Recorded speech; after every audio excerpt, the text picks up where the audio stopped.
Salut à tous! Dans cette vidéo, nous allons voir comment installer Flutter et les logiciels de développement sur Windows pour créer nos applications mobiles. Avant de commencer la vidéo, je voudrais sincèrement vous remercier car vous êtes de plus en plus nombreux à vous abonner à la chaîne YouTube. Pour moi, ça signifie que ça intéresse un public, ça me motive. Donc je voulais vous remercier. Merci beaucoup. Alors on va commencer. On va lancer le navigateur. Chrome, Internet Explorer, ce que vous voulez. On va taper Flutter Dev. Pour ceux qui ont visionné la vidéo pour l'installation de macOS, c'est à peu près pareil au début. On va sur le site Flutter Dev. On clique sur Get Started. Et là, on va choisir au niveau de l'install Windows. Voici la page où on va le plus travailler. On va commencer par là. Il nous dit que pour installer le prérequis, il nous faut Windows PowerShell et Git. PowerShell est installé par défaut sur Windows 10 et sur les autres Windows. Je vous invite à voir la version, à cliquer dessus si vous n'avez pas la bonne version. Sinon, on va attaquer directement Git for Windows. On le lance. Voilà, ça se télécharge directement. C'est superbe. On n'avait pas cet automatisme-là sur macOS. Je sens que ça va aller vite. On revient tout de suite après la fin du téléchargement. Le téléchargement est fini. Vous avez remarqué que je me suis remis sur la page. Pour éviter que ça change votre page directe de Windows, faites un clic droit sur Git for Windows et puis vous envoyez ça sur un nouvel onglet. On va lancer Git pour l'installation. On clique dessus, on exécute. Là, la sécurité nous dit, êtes-vous sûr de vraiment installer sur l'appareil? On met oui. Next. Next. Là, faites bien attention, il faut bien marquer là, associate.sh field to be run with bash. Et aussi ici, git bash here. Pardon pour l'anglais. Ça va permettre de lancer Git dans le terminal de commande. Là, on met next. Next. Next. Voilà. Git from the command line and also from third-party software. Yes. Yes. Next. Là, vous choisissez. C'est pour le style.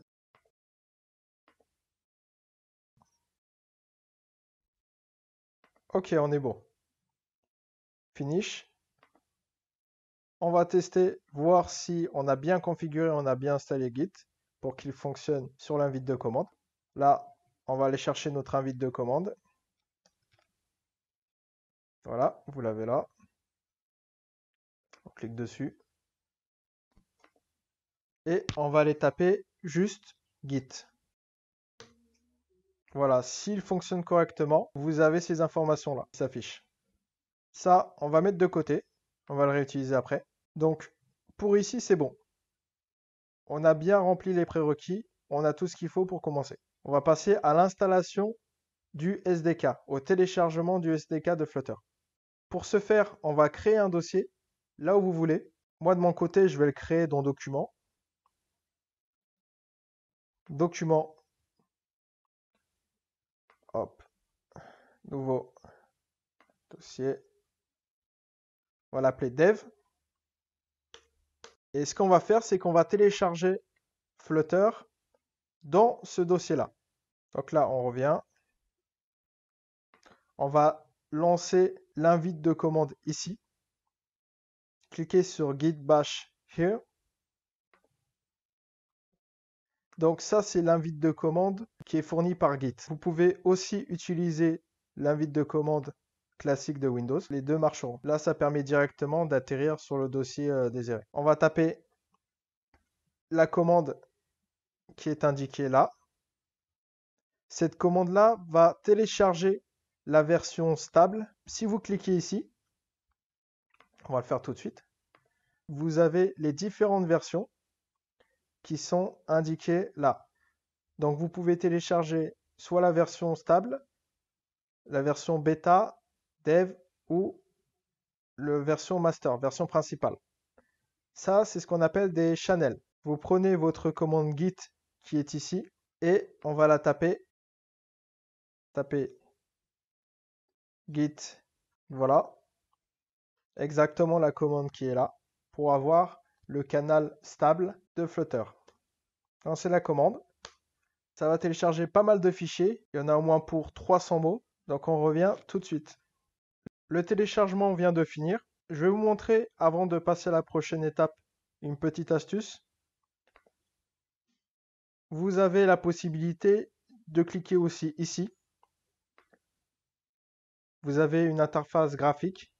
Donc c'est à peu près le même principe. Il vous suffira de cliquer sur Clone Existing et de copier là le lien. Vous pouvez faire ça aussi avec cette interface-là. Donc vous avez trois choix, soit l'invite de commande classique. Vous vous mettez à la racine de votre dossier et après vous tapez la commande Git, soit avec l'invite de commande fourni par Git ou l'interface fournie par Git. Ensuite, on a fini cette partie-là. Maintenant, on va s'attaquer à la variable d'environnement. Donc, il faut installer cette variable-là pour lancer Flutter dans l'invite de commande. En fait, quand on va taper Flutter ici, on va avoir accès à l'ensemble de l'application Flutter.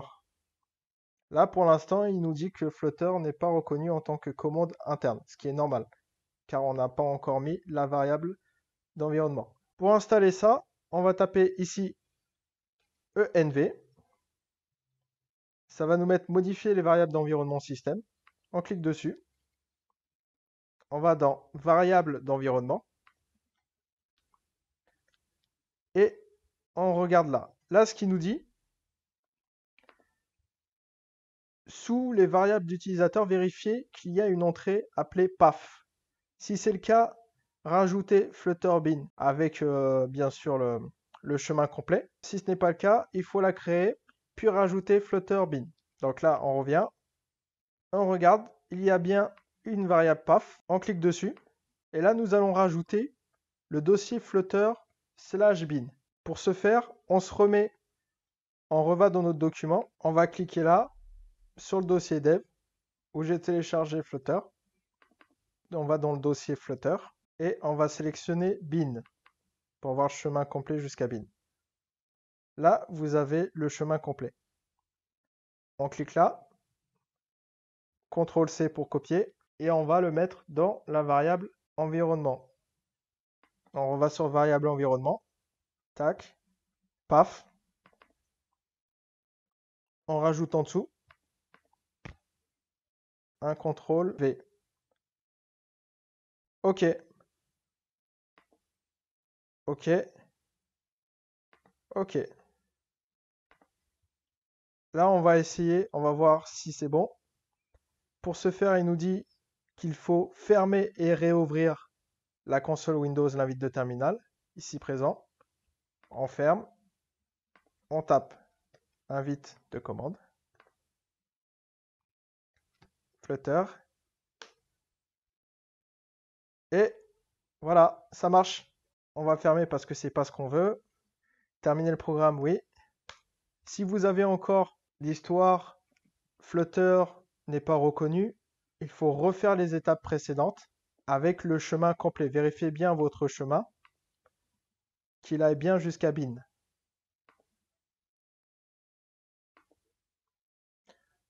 Ensuite, on va lancer Flutter Doctor.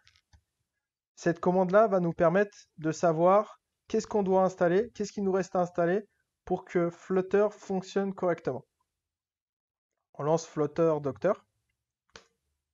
Là, il va commencer à télécharger le SDK. Ça va prendre un certain temps. On se revoit tout de suite. Voilà, il a téléchargé et installé les fichiers dont il avait besoin. Vous pouvez remarquer que ça a pris pas mal de temps.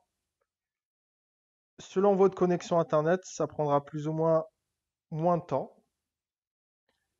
Là, il nous dit, il affiche une grosse croix rouge, il nous dit Android Toolchain Develop for Android Enable to Look at Android SDK. C'est normal car on n'a pas encore installé. On va le faire tout de suite. Après, on s'occupera des points d'exclamation qu'il y a là. On se remet sur la doc. Ça, on l'a fait. Ça, on l'a déjà fait. Là, il nous met, for example, tac, l'erreur, exactement l'erreur qu'on a. Et en plus, il nous donne le lien. Hop, on va sur ce lien-là. Vous ouvrez un nouvel onglet, ça, on va fermer. Vous ouvrez un nouvel onglet en collant le lien. Et vous allez tomber directement sur le site d'Android, développeur Android. Soit vous copiez-collez le lien, soit vous tapez Android Studio Download dans la barre de recherche. Et vous tomberez aussi, pareil, sur la même page. Une fois qu'on est sur cette page-là, on va télécharger l'ensemble des outils qui va permettre de gérer Android SDK et qui va fixer cette erreur-là. Alors, ce qu'on fait, c'est qu'on va télécharger ici Android Studio. Pourquoi Android Studio? Parce qu'il va nous installer facilement, il va configurer facilement tout ce qu'on a besoin dans les émulateurs virtuels. On en reparlera plus tard. Et aussi le SDK d'Android. Sélectionnez votre version, si vous êtes 32 bits ou 64. On va prendre celle-ci. Cochez I have read. Ça, on va enlever, ça nous prend la tête. Et on va le télécharger. Download. Ça va prendre beaucoup de temps. 710 mots. Ok, notre téléchargement est fini. On va le lancer avec un clic. Exécuter. Donc là, on envoie un next. Là, indiquez bien Android Virtual Device. Ça va prendre 1 giga, ça va télécharger 1 giga de données en plus. Juste après. L'emplacement d'Android Studio. Et l'installation. Une fois l'installation finie, on clique sur Next. On va lancer Android Studio. Et c'est là qu'après, il va nous faire tout le téléchargement. Il prend un peu de temps pour démarrer. Voilà, si vous avez un fichier à importer en ce qui concerne la configuration d'Android Studio au préalable, sinon vous mettez OK. C'est pour l'envoi de données à Google pour les statistiques, oui ou non. Et nous voici dans la page de démarrage pour la configuration d'Android Studio. Là, on va cliquer Next, Custom, Next. On va choisir Darkula parce qu'il déchire. Next. Là, ici, c'est pour l'accélération virtuelle, pour avoir de bonnes capacités graphiques dans votre émulateur virtuel Android. Et là, nos émulateurs virtuels Android. Donc, les émulateurs, pour ceux qui ne connaissent pas, c'est ce qui va nous permettre de tester nos applications directement sur des téléphones virtuels. Vous aurez votre téléphone ici, et puis on lancera nos applications là-dessus. Ça nous évite de brancher systématiquement des téléphones et d'avoir à acheter je ne sais combien de téléphones pour tester nos applications. Ici, super important, le SDK d'Android, l'emplacement du SDK. Il faut bien le mémoriser au cas où si vous avez un autre problème, encore une croix, juste après, il faudra vérifier cet emplacement-là. Donc mémorisez bien cet emplacement-là. Une fois que ceci est bon, cliquez sur Next. Là, ici, il vous demande combien de RAM êtes-vous prêt à allouer pour l'émulateur virtuel. Donc laissez sur 2 Go recommandé. Si vous avez plus de RAM dispo, mettez-en plus. On va laisser sur la valeur recommandée. Next. On est bon. Et on envoie Finish. Là, il va nous télécharger tout ce que l'on a besoin dans le SDK Android pour lancer Android Studio. Si l'installation se déroule sans encombre, vous devrez avoir ce genre de message. Une fois que c'est fini, on clique sur Finish. Ça va lancer directement Android Studio.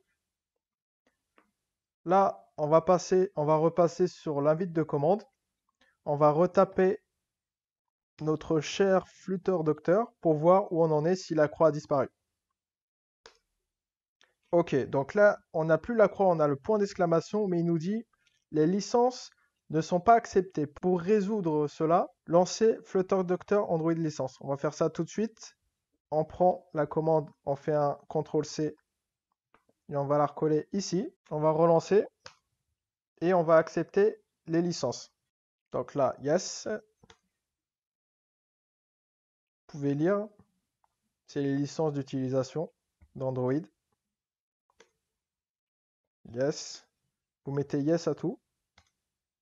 Y à tout plutôt.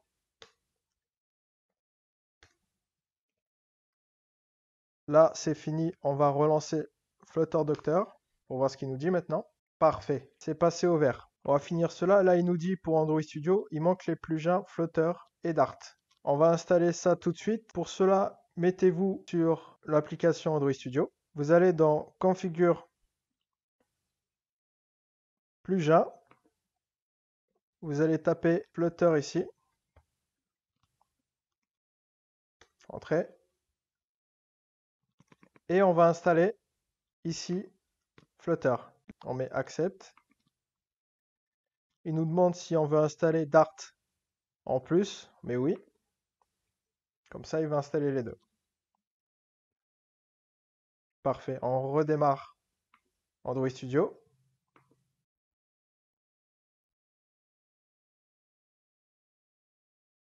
Vous avez maintenant accès à la création de projets Flutter ici même.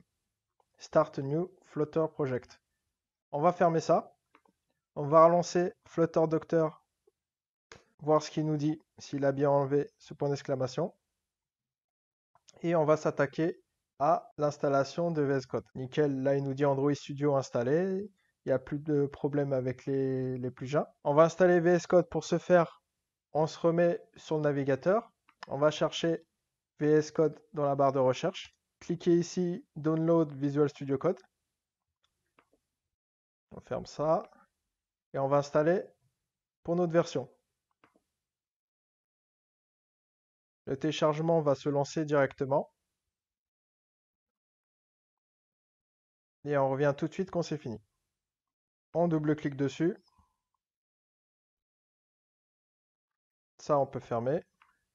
Il était derrière, on va mettre exécuter. Je comprends, suivant. Suivant. Ajouter un path si vous voulez. Créer une icône sur le bureau.